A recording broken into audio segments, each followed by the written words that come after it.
Birada na putag balik mga ka-idol no. So ang ato dayong buhaton ron maghatag tag vitamins o purganing atong 8 heads nga fattening o gani nagligo na dito no para pakano na nato sila. Ug mo din ilang itsura ganina, grabing hugawa kay nagligid-ligid sa ilang mga tsai.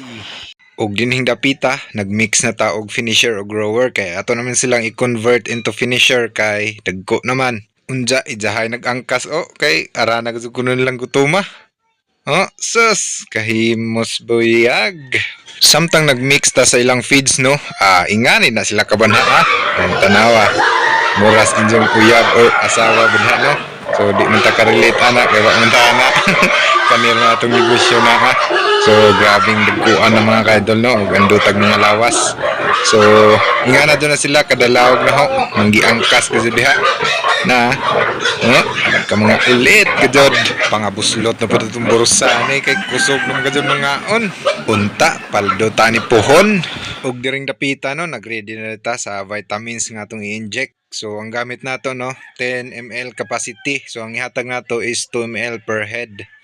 So mo din yang akong gamit no na multivitamins B complex Norovet na siya. So nagsugo na tag inject. Perfect. Murag veterano. Pero sa tinuoray, pangabawog ag dagom sa inject oy. Kani mga babudya na ila na ni sila pagagamay kay pag inject ani ha manggikugos, mura sila na stress. Ug nagamit dita dihag markings no para di na to mabalik-balik og inject ang usa ka baboy. Ja dugangan na po natog feeds para muduol tong uban nga nangahadlok. So kani nang dako arang ka hadlok ka ni sila. Natusok ra gid nato na dugay.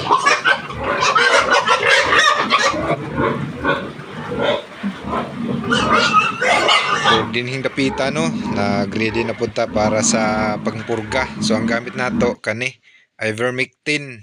So ang pag-inject ani niya is subcutaneous.